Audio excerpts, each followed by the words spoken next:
마음딸이 외로이 둥그니 빛이 만상을 삼켰도다.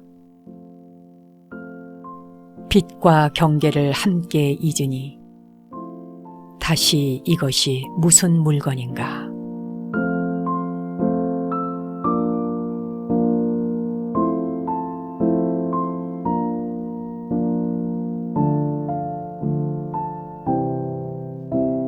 하늘에 떠있는 둥근 달이 아니라 확연히 깨닫고 보니 마음이 거울처럼 맑아져 마음속에 달이 홀로 둥그렇게 떴다. 달이 환하게 뜨니 그 빛에 각양각색의 만가지 형상들이 모두 사라졌다. 너다 나다 하는 분별심이 다 없어진 것이지요. 그래서 빛이다 어둠이다 하는 경계가 한꺼번에 사라졌으니 그 경지를 알겠는가 하는 경허선사의 개송입니다. 경허선사는 불자가 아니라도 누구나 이름 한 번은 들어봤을 법한 구 한말의 대선사이시지요. 근세 한국 불교를 중흥시킨 선조로 손꼽히는 대선사이신데 만공선사, 해월선사, 치몬선사, 수월선사, 하남선사 등 함자만 들어도 기라성 같은 제자들이 모두 경허선사의 문화에서 배출됐습니다. 네, 스님께서는 늘 평상심이 바로 도다 이런 말씀을 가장 많이 제자들에게 가르치셨다고 합니다. 평상심, 평소에 뭐 앉거나 눕거나 자거나 말하거나 일어서거나 걸어가거나 순간순간이 바로 도다 이런 말씀하셨는데 순간순간이 도라고 아마 이해가 잘 안 가시겠지요. 어느 여름날 밤이었대요. 경허선사의 제자 가운데 만공선사가 계시죠. 만공스님이 이제 등불을 켜들고 스승님이 계시는 방으로 들어갔어요. 스님이 이렇게 누워 계시는 모습이 보인 거예요. 근데 만공스님은 비명을 지르면서 아주 깜짝 놀랐죠. 경허선사의 배 위에 커다란 독사 한 마리가 아주 전연덕스럽게 자리를 틀고 앉아 있는 겁니다. 그러니 만공선사 얼마나 당황하셨겠습니까? 그 순간 소리를 지르면서 스님 조심하십시오. 스님의 배 위에 독사가 있습니다. 그러자 경허선사는 만공스님의 비명에도 아랑곳하지 않고 태연스럽게 누워서 이렇게 말씀하시더랍니다. 실컷 놀다가 가게 그냥 내버려 두렴. 만공스님이 이러지도 저러지도 못하고 있는 사이 독사는 어느새 스르르 또아리를 풀고 배에서 내려오더니 뒷문으로 사라졌답니다. 뱀이 사라지고 난 뒤 스님이 제자인 만공스님에게 이렇게 말씀하셨대요. 평상심이란 다른 것이 아니다. 이런 일이 있을 때 마음에 동요가 있어서는 안 되는 일이다. 비단 이번뿐만이 아니라 매사에 그렇다 하는 이야기다. 이렇게 가르침을 주셨다고 합니다. 윤화회원 여러분, 평상심은 다른 것이 아닙니다. 어떤 상황, 두려운 순간, 또 무서운 순간, 근심과 걱정과 고통이 나를 옥죄어오는 순간에조차도 언제나 마음의 동요가 일어나지 않고 한 걸음 뚝 떨어져서 그런 것들을 지켜볼 수 있다면 그 순간 바로 도와 일치되는 것이겠죠.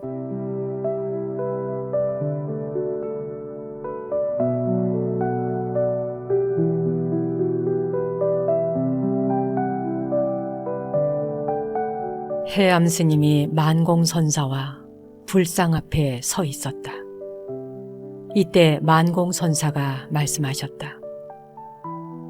부처님 젖이 저렇게 크시니 스님들 양식 걱정은 없겠구먼. 이에 해암스님이 스님들이 무슨 복으로 부처님 젖을 먹을 수 있겠습니까? 만공선사가 해암을 바라보며 이 무슨 소리냐? 그러자 해암스님이 다시 여쭙길 복을 짓지 않고 어떻게 부처님 젖을 먹을 수 있겠습니까? 만공선사가 대답하셨다. 너는 부처님을 건드리기만 하고 부처님의 젖은 먹지 못하는구나.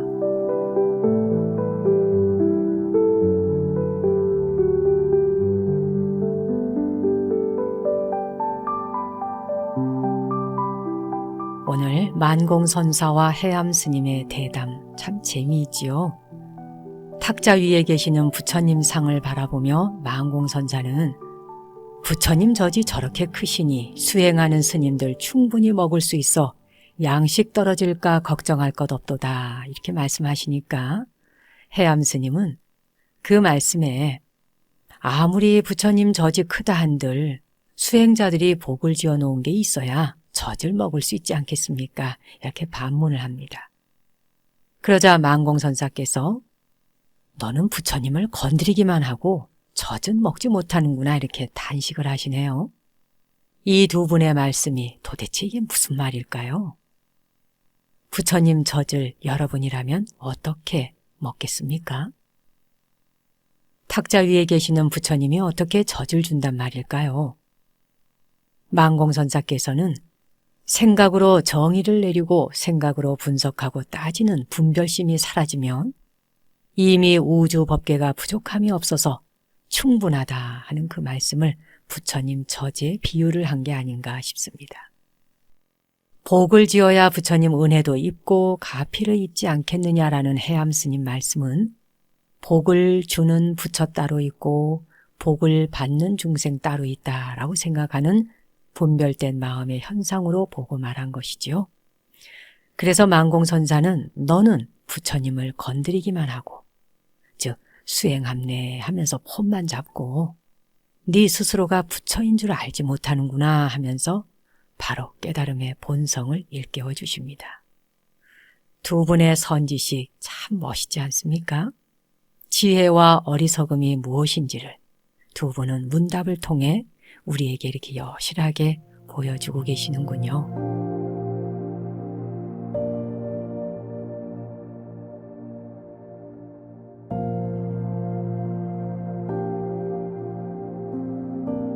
어느 날 큰 종이 울렸다. 부처님께서 아난에게 물으셨다.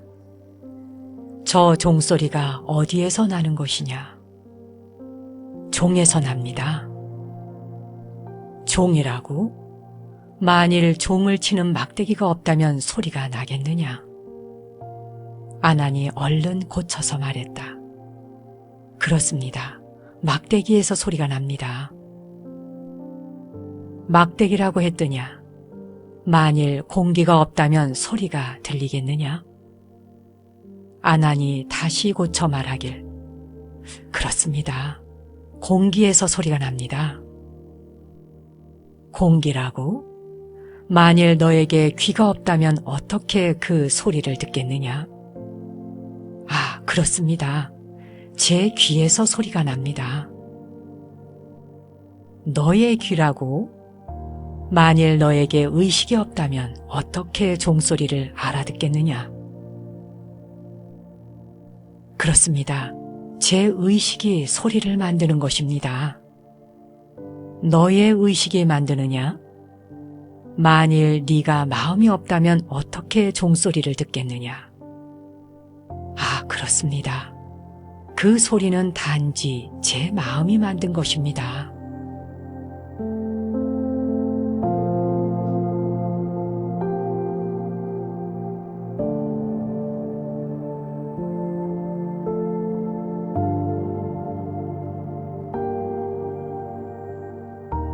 모든 것은 오직 마음에 의해 만들어진다. 그것이 맞는가요? 만일 마음이 없다면 종소리는 어디로 갈까요? 종소리는 어디서 났을까요? 능엄경에서는 부처님과 아난존자가 매우 분석적이고 논리적이며 과학적으로 모든 현상을 심도 있게 대담하는 내용이 감동적으로 펼쳐집니다. 무엇인가로 인해서 화가 난다고 할 때 만일 몸이 없다면 어떻게 화가 날 것이며 감정이 없다면 어떻게 화를 느낄 것이며 마음이 없다면 화라는 것을 알 수 있을까요, 여러분? 이름 붙여진 세계는 상대적인 것인데 생각을 일으키지 않으면 상대적인 것이 없게 되는 것이죠. 분명하게 보고 듣고 맛보고 말하고 행동하고 생각하는 눈, 귀, 코, 혀, 몸, 뜻. 이 안입이 설신의가 모두 그저 할 뿐이라고 숭산선사는 강조하십니다. 만일 여러분이 말과 글을 뛰어넘을 수 있다면 바르게 보고 바르게 행동하고 바른 진리가 앞에 나타날 것입니다. 보고 듣고 냄새 맡고 맛보고 느끼고 생각하는 이 모든 현상들이 어디에서 일어나는가 마음 챙김해 봅니다.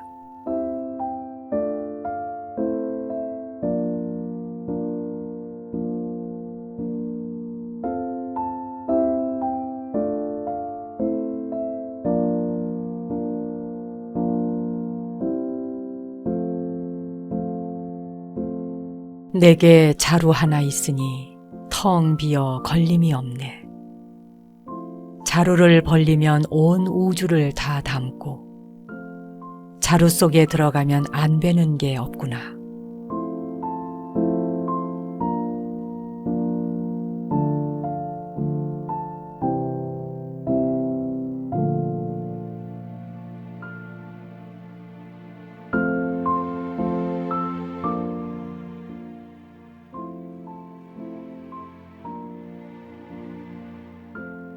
오늘은 제가 불자로서 선수행을 꾸준히 하여 마음의 경계를 허물어버린 무진거사의 개송으로 한 주를 엽니다.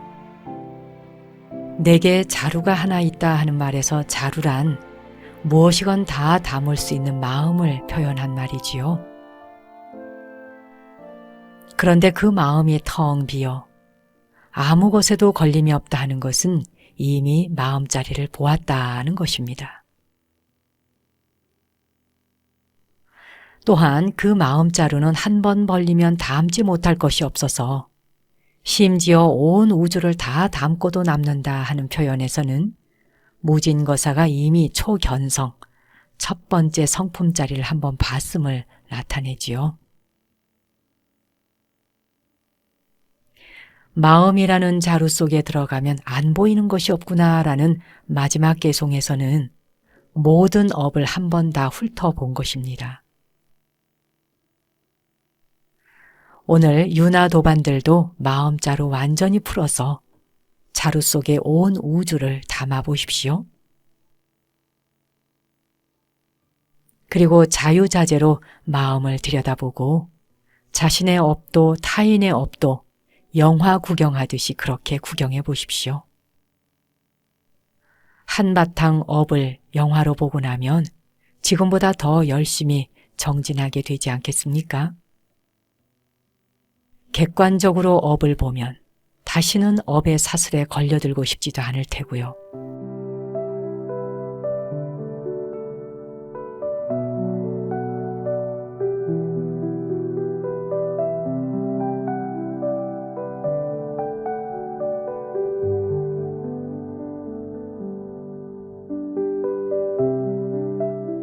깨닫고 나면 더 이상 애쓸 필요가 없다. 일체의 유의법은 서로 다른데 상이 있는 보시는 천상에 나는 복이 있으나 이는 허공에 화살을 쏘아 올리는 것과 같다.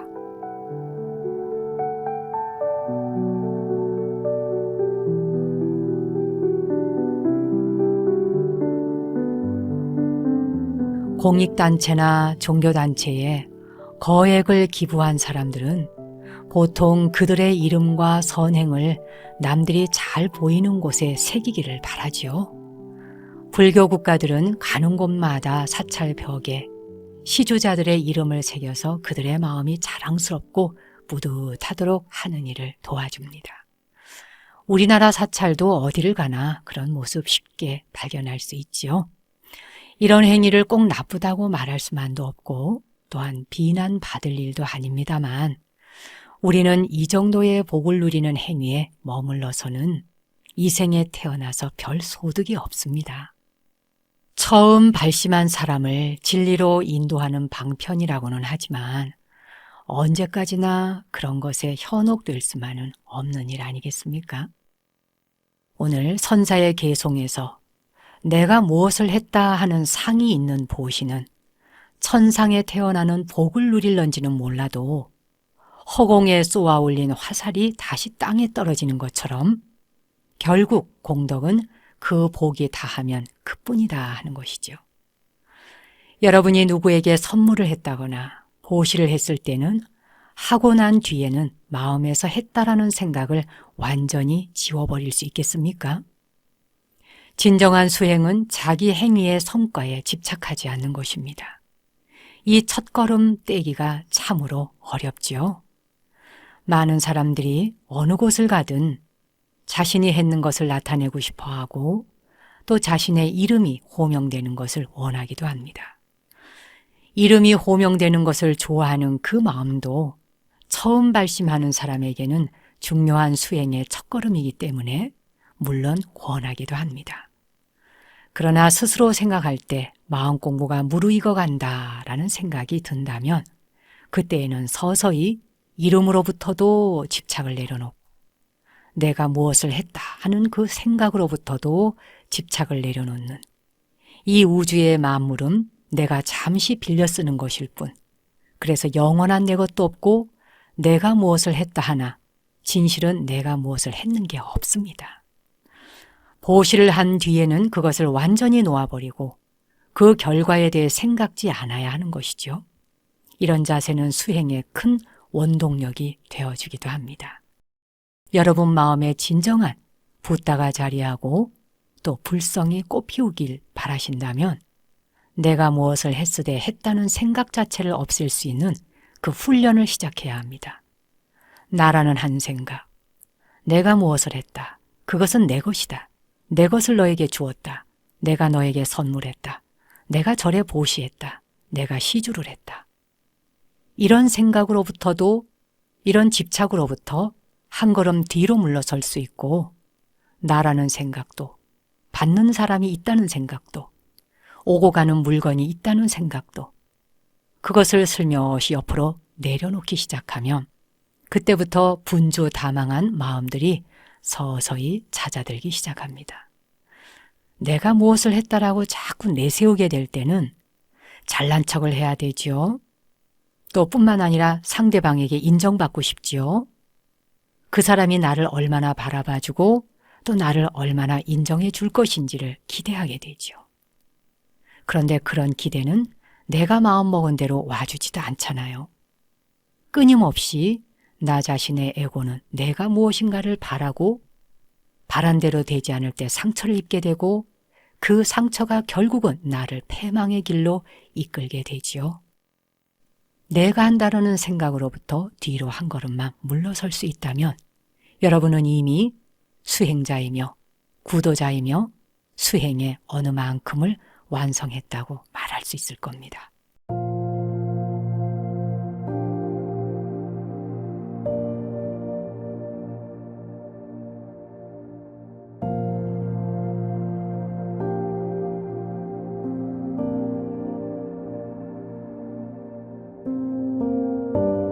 나의 스승께서는 연등불을 뵙기 전에 여러 겁 동안 인욕 선인이셨네.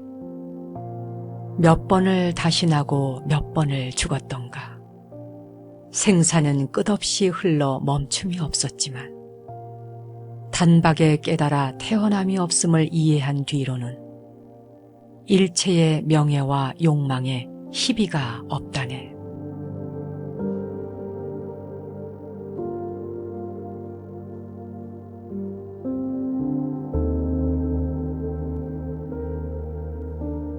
이 개송에서 나의 스승이라고 하는 말은 석가모니 부처님을 말하고 있지요.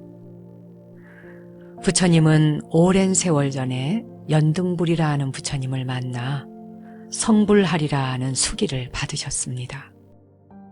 석가모니 부처님은 성불하기 전에 무수한 전생 동안 보살로서의 삶을 살아오셨는데 어느 생애에는 살해당하기도 하고 또 어느 생애에는 사람들이 그를 학대하여 칼로 신체를 하나씩 자르기도 했다 하는 내용이 금강경에도 나오지요.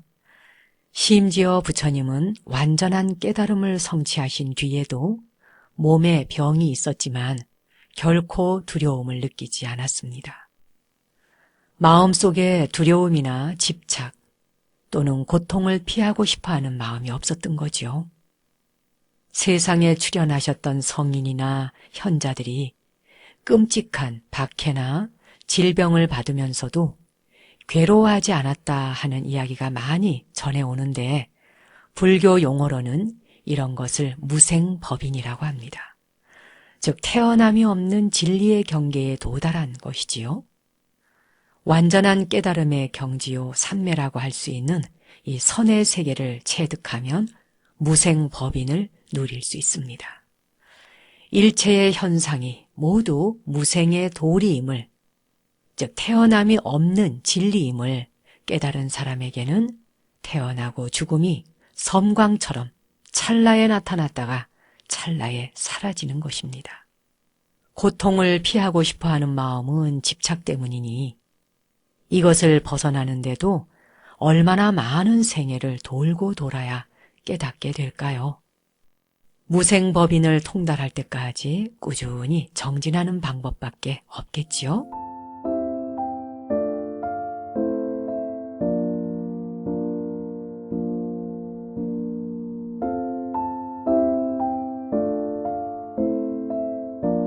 마음 공부를 할 때 사람들이 자주 범하는 오류 중에 하나는 수행에 대해 잘못된 관념을 가지는 것입니다.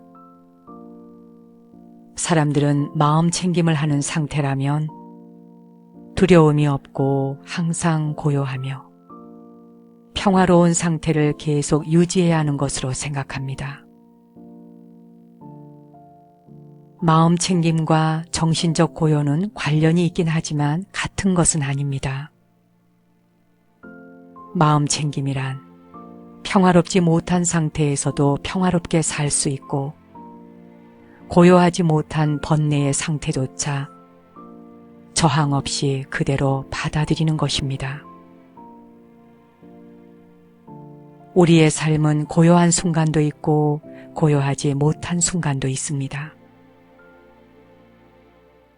행복한 순간도 있고 슬픈 순간도 있지요. 하지만 당신이 마음 챙김하고 있다면 그 모든 것들을 분별심 없이 아름답게 바라보고 받아들일 것입니다. 그러면 그 순간들은 곧 지나갈 것입니다. 하지만 그것이 영원히 사라졌다고 생각지 마십시오. 또 올 수도 있습니다.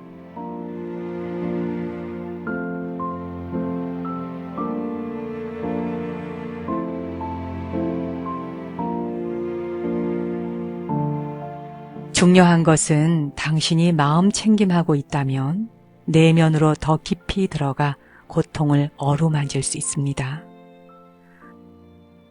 마음 챙김을 하면 두려움과 의심, 근심과 혼란, 분노와 더불어 살 수 있고 그것들이 전혀 낯설거나 괴롭지 않게 받아들여집니다.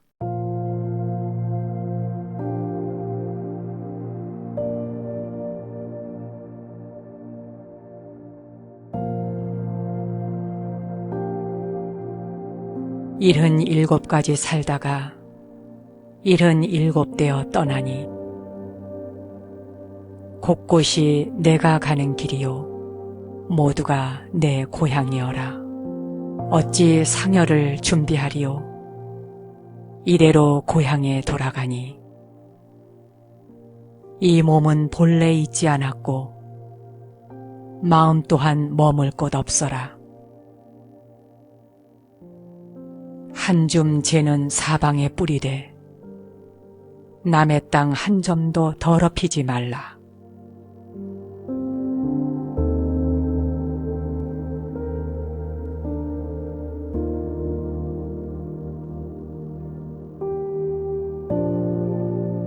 세계 최고의 금속 활자본인 불조 직지심체 요절을 저술한 경한선사는 700~800년 전 이미 열반에 드셨으나 소중한 직지심경을 남겨주신 고승이십니다. 그 당시 선가에 무심과 무념으로 선풍을 일으켰던 경헌선사는 마지막 열반송에서 스님의 품성이 잘 드러납니다. 내가 떠나도 상여를 준비하지 말라. 본래의 고향으로 돌아가는 길에 무슨 상여가 필요하겠느냐. 이 몸은 본래 있지도 않았거니 마음 또한 무엇이 있어 일어났다 말할 것이며 사라졌다 말하겠느냐. 화장한 뒤에 한 줌재는 그저 사방에 바람 따라 뿌리면 될 일이지 시신을 묻는다며 남의 땅 한 점도 더럽히지 말라라고 하시는 스님의 개송은 후학들에게 생사가 둘이 아님을 당당하고 호탕하게 보여주고 계십니다. 숨쉬는 찰나에 망념과 번뇌에 시달리지 않으면 하루 온종일 극락정토인데 무엇이 두려워 근심과 걱정으로 세월을 낭비하겠습니까? 이 생에 우리 윤화 회원들은 진리의 길을 만났고 그 길을 만난 이상 한눈 팔지 말고 곧장 앞으로 나아가야 합니다.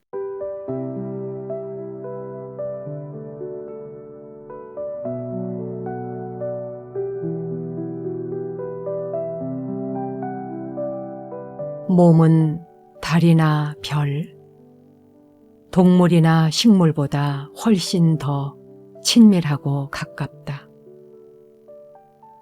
우리가 그 안에 있기 때문이다. 우리는 호흡을 통해서 경이롭고 미묘한 몸의 특성을 탐구할 수 있는 기회를 갖게 된다. 호흡에 대한 깨어있음은 몸을 이완시키고 조건화한다.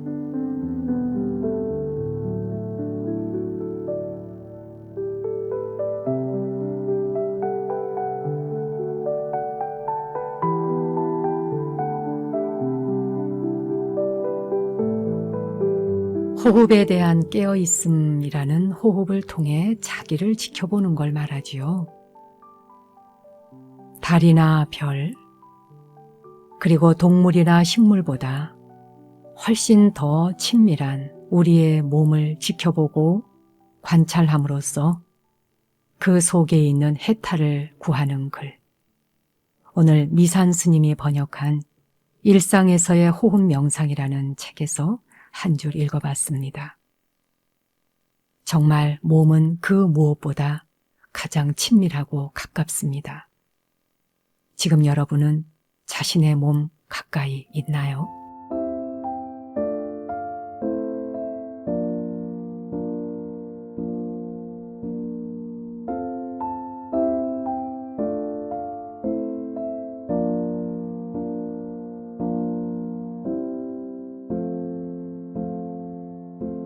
살아온 지난날, 살생한 무거운 허물 오늘 참회합니다.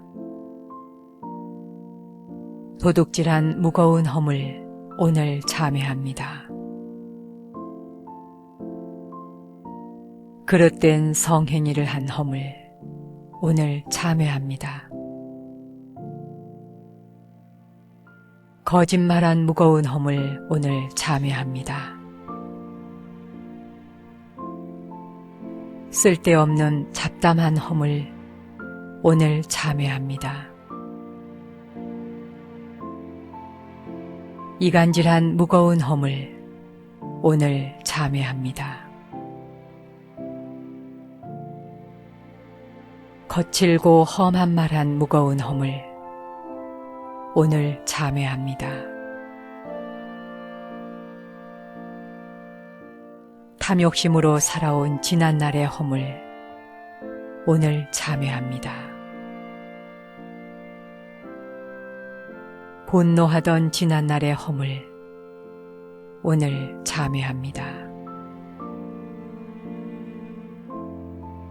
어리석음으로 살아온 지난날의 허물 오늘 참회합니다.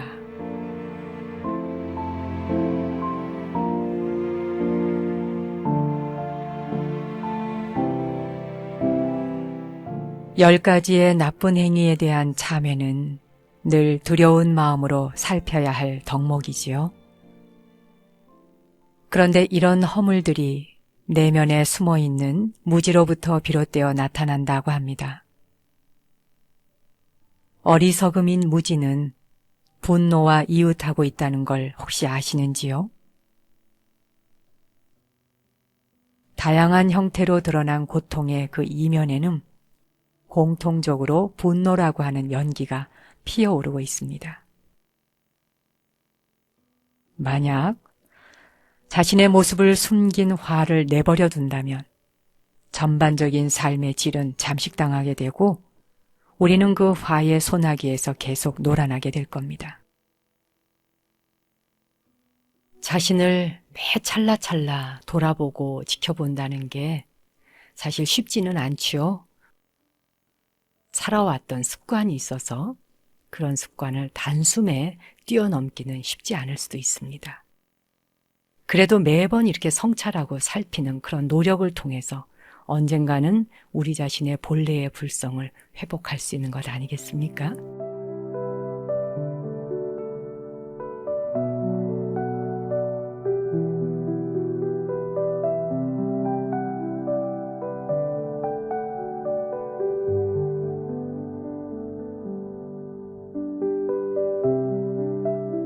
붓다의 얼굴은 분명히 살아있었다.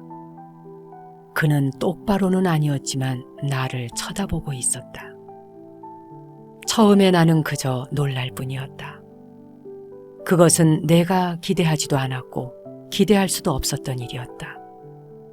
그러나 곧바로 놀라움과 다른 모든 감정과 생각들은 새롭고 이상스러운 감각 속으로 사라져버렸다.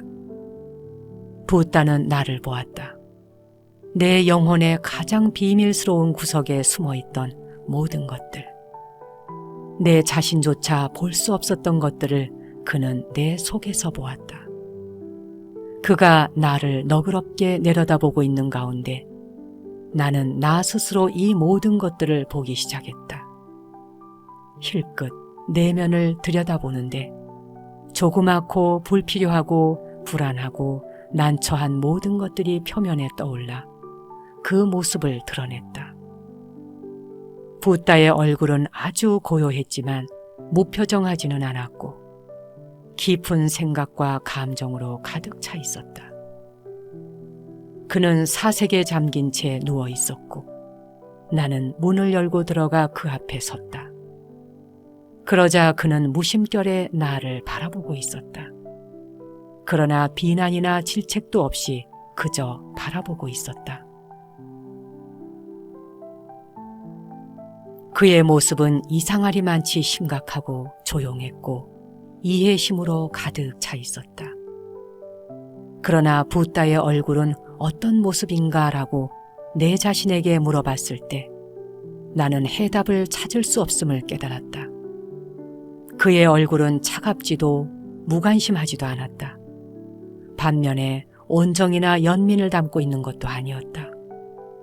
이러한 것들은 그에게 속한다고 말하기에는 너무나 작은 것들이었다.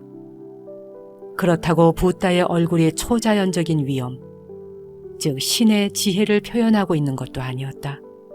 그것은 인간의 얼굴이었다. 그러나 인간이 지니기에는 인간과는 너무나 거리가 먼 얼굴이었다. 나는 그 표정을 묘사할 수 있는 어휘를 찾지 못했다. 나는 단지 그 표정을 이해심이라는 말로 표현할 수밖에 없었다. 한편으로 나는 붓다의 얼굴이 나에게 이상한 영향력을 행사하고 있다고 느끼기 시작했다. 내 영혼의 깊숙한 곳에서 일어나는 모든 어두운 그림자가 맑게 거치는 것처럼 느껴졌다. 마치 붓다의 얼굴이 나에게 평온함을 전해주는 것 같았다. 지금까지 나를 괴롭혀왔고 그토록 심각하고 중요해 보이던 것들이 이제 조그맣고 너무도 시시하고 무가치한 것들이 되어버린 것이다. 나는 어떻게 그런 것들이 지금까지 나를 괴롭혀왔을까 하고 놀랄 뿐이었다. 그러나 나는 사람들이 모순된 생각과 감정 때문에 아무리 마음이 흔들리고 난처하고 짜증이 나고 괴롭더라도 불상을 마주보면 온화함과 고요함, 깨달음과 이해심들을 가지고 돌아가게 될 것이라고 느꼈다.